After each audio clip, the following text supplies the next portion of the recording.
Hello friends, welcome back to my channel. हाजिर हूँ playboy husband और इनोसेंट वाइफ की रोमांटिक लव स्टोरी लेकर। ये इस ड्रामे की हिंदी एक्सप्लेनेशन का पार्ट फर्स्ट है, तो चलिए वीडियो को स्टार्ट करते हैं। कहानी की शुरुआत थेट के साथ होती है। थेट अपनी मदर के साथ एक रिसोर्ट में आती है। थेट की आज शादी होती है। थेट के फादर तावियों से जल्दी से तैयार होने को कहते हैं। थेट रिसेप्शनिस्ट से ब्राइड के डाइनिंग रूम की लेने आती है। रिसेप्शनिस्ट थेट से उसका नाम पूछकर की उसे दे देती है और साथ ही एक नोट भी देती है, कोई आपके लिए छोड़ कर गया था। थेट उस व्यक्ति का नाम पूछती है, रिसेप्शनिस्ट को नहीं पता होता। थेट उस नोट को पढ़कर घबरा जाती है और इधर उधर देखकर वो नोट अपने बैग में रखकर अपने पेरेंट्स के साथ अंदर चली जाती है। रिसेप्शन पर पा नाम की एक गेस्ट आती है जो थेट की शादी अटेंड करने आई होती है। रिसेप्शनिस्ट उसे बाहर ही वेट करने को कहती है। वहीं दूसरी ओर दूल्हे के फादर प्रापोर उसके रूम में आकर देखते हैं, पर उनका बेटा रूम में नहीं होता। मेड के थ्रू ये बात दूल्हे की मदर जूली को भी पता चल जाती है। जूली रिसेप्शन पर आती है। जूली से पूछती है क्या कोई प्रॉब्लम है। रिसेप्शनिस्ट मुझे रिसेप्शन रूम में नहीं जाने दे रही। जूली बताती है नहीं, ऐसी बात नहीं, बस अंदर क्लीनिंग का काम चल रहा है, इसलिए मैंने ही रोका है। बोलती है मैंने सुना है दूल्हा और दुल्हन के साथ कोई प्रॉब्लम है। जूली ऐसे तैसे कर को अपनी बातों में घुमाती है। रिसेप्शन हॉल में दूल्हे के फादर और ग्रैंडफादर आपस में ही लड़ रहे होते हैं। दूल्हे के गायब होने की वजह से दूल्हे की ग्रैंडमा दूल्हे के फादर को अपनी चिंता व्यक्त कर रही होती है। दूल्हा शादी में नहीं आया तो हम सबकी बेइज्जती हो जाएगी, लेकिन दूल्हे के फादर को अपनी मदर की बातों से कोई फर्क नहीं पड़ता, क्योंकि वो उसके फादर की सेकंड वाइफ है और वो उसे पसंद नहीं करता। ग्रैंडफादर सभी को बोलते हैं मुझे पता है मेरा पोता कहाँ होगा। ग्रैंडफादर अपने पोते की करतूतों से वाकिफ होते हैं। दूल्हे के फादर अपने बेटे की साइड लेते हैं। वो बदल गया है, पहले जैसा नहीं रहा। नेक्स्ट सीन में हमें दिखाया जाता है जा और कावितो का एक होटल रूम में रोमांस चल रहा होता है। जा ही हमारी कहानी का हीरो है और थेट का दूल्हा भी। जा काइतो को ये सब बंद करने को कहता है। काइतो धमकी देती है अगर तुम नहीं चाहते मैं शादी वाले दिन तुम्हारा सीक्रेट रिवील करूं तो जो मैं कह रही हूँ वो ही करो। जा बोलता है ये सब बेकार है, मुझे थेट से शादी करनी होगी, उसे मैंने अपने लिए चुना है। काइतो बोलती है वो तुम्हारे टाइप की नहीं है, मैंने कई साल तुम्हारा इंतजार किया है, मैं तुम्हें खो नहीं सकती। दोनों का रोमांस चल ही रहा होता है कि रूम के बाहर काइतो का हस्बैंड आ जाता है। काइतो कपड़े पहनकर अपनी हालत को ठीक कर दरवाजा खोलती है। काइतो का अपने हस्बैंड बिग से ऑलरेडी डिवोर्स हो चुका होता है। बिग काइतो से पूछता है तुम यहाँ क्या कर रही हो। काइतो बोलती है मैंने कल ड्रिंक ज्यादा कर ली थी, इसलिए होटल में ही सो गई थी। बिग को पता है जरूर काइतो जा के साथ रूम में होगी। बिग रूम के अंदर आकर पूरा रूम चेक करता है, पर जा वहाँ नहीं होता। जा वहाँ से बचकर निकल गया होता है, उसने साथ वाला रूम पहले से बुक किया होता है। इसके बाद जा अपने फ्रेंड एम्पोन को अपनी शर्ट देता है और इसे फेंक देने को कहता है ताकि कोई एविडेंस ना बचे। एम्पोन जा की कंपनी में एक लॉयर है। जा की कंपनी लाइफ इंश्योरेंस का काम करती है और जा उस कंपनी का वाइस प्रेसिडेंट है। एम्पोन जा को बोलता है मैं तुम्हारी कंपनी का लॉयर हूँ, ना कि तुम्हारा बचाव करता जो तुम्हें मैरिड लड़कियों के हस्बैंड से बचाए। जा बोलता है तुम पहले भी ये सब कुछ मेरे लिए कर चुके हो तो कंप्लेन क्यों कर रहे हो। एम्पोन बताता है क्योंकि अगर तुम पर कुछ भी केस हुआ तो मुझे ही संभालना पड़ेगा। तुम्हारी फैमिली की खुद की इंश्योरेंस की कंपनी है, इसका मतलब ये नहीं कि तुम जो मर्जी करोगे। जा बताता है अगर आज मैं काइतो के पास नहीं जाता तो सारी जिंदगी वो मेरी खराब कर रख देती। एम्पोन बोलता है काइतो जैसी बुरी लड़कियों से बचकर रहो, वो कुछ भी कर सकती हैं। जा बोलता है मुझे डर नहीं लगता ऐसी लड़कियों से, वैसे भी अब मैं शादी कर रहा हूँ।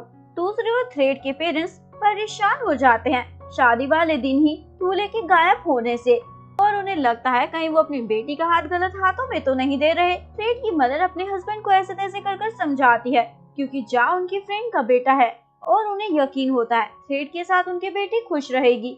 इसके बाद थ्रेड तैयार होकर अपनी फैमिली के साथ रिसेप्शन हॉल में आती है। थ्रेड पूछती है जा कहाँ है। जा की मदर जूली बताती है वो रास्ते में ही है, पूछता होगा। तभी चार्ली थ्रेड को बोलता है जा बहुत ही इररिस्पॉन्सिबल है। चार्ली थ्रेड का कजन ब्रदर है। तभी जा वहाँ आ जाता है और अपनी ही शादी में लेट आने का बहाना बताता है। एक इंश्योरेंस का केस आ गया था, वही देखने में लग गया, इसलिए एम्पोन को भी साथ लेकर गया था। ये सुनकर सभी को यकीन हो जाता है। इसके बाद दूल्हा और दुल्हन गेस्ट के साथ फोटो शूट करा रहे होते हैं। भाभी दोनों के साथ फोटो क्लिक कराती है। फोटो क्लिक होने के बाद जा पा को वेडिंग हॉल में छोड़ने जा रहा होता है। जिस तरीके से जा ने उसे पकड़ा होता है थेट को अजीब लगता है। उसी दौरान एक एम्प्लॉय थेट को एक और नोट देती है। कोई आपके लिए छोड़ कर गया है। थेट पूछती है वो पर्सन कहाँ है। वो बताती है वो जा चुका है। थेट उस नोट को पढ़ती है और पढ़कर और भी घबरा जाती है। काइतो भी अपने एक्स हस्बैंड बिग के साथ जाके वेडिंग अटेंड करने आती है और वेडिंग हॉल के बाद पैंग और उसके फॉरेनर हस्बैंड ज्यूब से टकरा जाती है। काइतो पैंग से पूछती है तुम भी जाके शादी अटेंड करने आई हो। पैंग बताती है मैं जाकी अच्छी दोस्त हूँ तो मैं शादी अटेंड करने क्यों नहीं आऊंगी। काइतो बोलती है किस तरह की दोस्त हो तुम। पैंग बोलती है तुम अपनी लाइन क्रॉस कर रही हो। काइतो बोलती है मैंने क्या गलत कहा, यही तो कहा किस तरह की दोस्त हो। और काइतो पैंग के हस्बैंड को बोलती है आपकी वाइफ खूब एंजॉय करती है जब आप काम के पर्पज से विदेश में रहते हैं। पैंग के हस्बैंड को ये सुनकर थोड़ा अजीब लगता है। पैंग बोलती है ये पागल है, इसे छोड़ो। चार्ली थेट को अकेला देखकर उससे बात करने आता है। तभी थेट वहाँ आकर बोलता है तुम मेरी वाइफ के साथ क्या कर रहे हो। चार्ली बताता है मैं बस चांद पे चांद बढ़ा रहा था ताकि हम एक दूसरे को जान सके, आखिरकार हम एक घर में रहने वाले हैं। जा बोलता है पर मुझे लगता है तुम मेरी वाइफ की लिपस्टिक का कलर जानना चाहते हो ताकि तुम खुद उसे खरीद कर दे सको। चार्ली इरिटेट हो जाता है मजाक मत करो। जा बोलता है हम दोनों बचपन से ही ऐसे जोक करते आ रहे हैं और तुम हमेशा रोते हो और फिर अपनी ग्रैंडमा के पास जाकर छुप जाते हो। चार्ली अपनी इंसल्ट कराकर वहाँ से चला जाता है। पैंग अपने हस्बैंड के साथ वहाँ जाती है। जा पैंग को थेट से मिलवाता है और बताता है ये एक डिजाइनर है। जिस तरीके से पैंग जा से बात कर रही होती है थेट को वो भी अजीब महसूस होता है। इसके बाद थेट जा के साथ वेडिंग हॉल में आती है और केक कटिंग करते हैं। केक कटिंग के बाद थेट वॉशरूम में जाती है जहाँ थेट को एक और नोट मिलता है। थेट तुरंत वॉशरूम से बाहर आकर देखती है शायद उसे वो पर्सन मिल जाए जिसने वो नोट रखा है और उसे उसकी मदर मिल जाती है। मदर थ्रेड को बोलती है मैं तुम्हें लेने आई हूँ, अब हमें जाके घर जाना है। थ्रेड जा के साथ उसके घर आ जाती है। जा थ्रेड का स्कर्ट पकड़ने में हेल्प करता है। ये देखकर जा की मदर थ्रेड की मदर को बोलती है मेरा बेटा आपकी बेटी से बहुत प्यार करता है। तभी ग्रैंड माँ बॉल पड़ती है। जो लड़का लड़की के ऐसे कपड़े पकड़ने में हेल्प करता है इसका मतलब है उसका कोई खुद का मान सम्मान नहीं, वो कुछ भी कर सकता है लड़की के चक्कर में। जा के फादर ग्रैंडपा को बोलते हैं अपनी वाइफ का मुंह बंद कराओ, दुल्हन के घर वालों के सामने कुछ भी बोली जा रही है, वो क्या सोचेंगे हमारे बेटे के बारे में। ग्रैंडपा थ्रेड को बोलते हैं दुल्हन को अंदर लेकर जाओ। दोनों अंदर चले जाते हैं। इसके बाद घर के सभी बड़े थ्रेड और जा को ब्लेसिंग्स देते हैं। ग्रैंडपा थ्रेड को नसीहत देते हैं सही सही होता है, गलत गलत। अगर कोई गलती करे तो उसे माफ कर देना चाहिए, पर कोई अगर बार बार गलती करे तो इसका मतलब उसे आपकी माफी की कोई कदर नहीं है। ग्रैंडपा थ्रेड को इस बात को अपने ध्यान में रखने को कहते हैं। चा ये सुनकर सोच में पड़ जाता है। ग्रैंडपा चा को बोलते हैं रिश्ते सिर्फ ऑनेस्टी के साथ चलाए जा सकते हैं, ऑनेस्टी के बिना तुम कुछ भी नहीं कर सकते, सब बेकार और बेमतलब है, तो इस बात को याद रखना।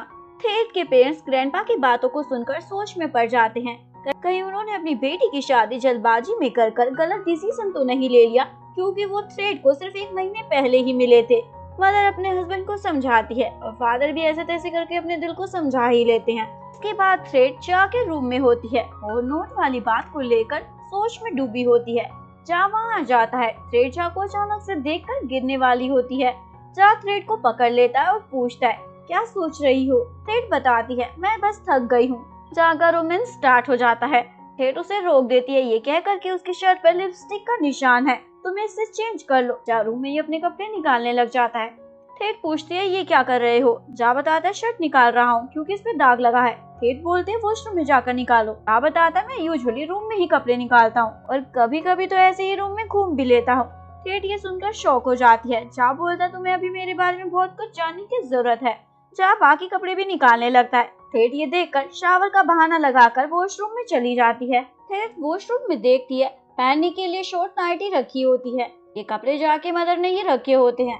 थ्रेड की मदर जाकी मदर को बोलती है थ्रेड इस तरह के कपड़े नहीं पहनती। जाकी मदर बोलती है मुझे जल्दी से ग्रैंड चाइल्ड चाहिए ताकि हमारे खानदान को जल्दी से वारिस मिले। थ्रेड के पेरेंट्स अपने घर चले जाते हैं। दूसरी ओर जा वॉशरूम के बाहर खड़ा होकर थ्रेड से पूछता है तुम्हें काफी देर हो गई है, अभी तक तुम बाहर क्यों नहीं आई। मुझे पानी की भी आवाज नहीं आ रही है, क्या तुमसे टैप नहीं खुल रहा, मैं अंदर आकर खोल दूं। थ्रेड बताती है मुझसे गाउन अनजिप नहीं हो रहा है। जा बोलता है मैं अंदर आकर हेल्प कर देता हूँ। थ्रेड मना कर देती है। तभी थ्रेड के हाथों से फ्लावर वास गिर जाता है। जा उसकी आवाज सुनकर सीधा अंदर आ जाता है। वहीं दूसरी ओर हमें दिखाया जाता है टैम्पोन को बोलता है तुम्हें क्या लगता है जा आज रात थेट के साथ बिताएगा। एम्पोन बोलता है बिल्कुल, इसी वजह से तो उसने शादी की है। ये बताता है थेट चाहे कितनी भी सुंदर क्यों ना हो, पर वो जा के टाइप की नहीं है, इसलिए मैं श्योर हूँ जा उसके साथ नहीं रहेगा। जा की कंपनी में काम करता है और उसका अच्छा दोस्त भी है, इसलिए वो जा के कई राज भी जानता है। दूसरी ओर जा थेट की ड्रेस अनजिप करने में हेल्प करता है और उसके क्लोज आने लगता है।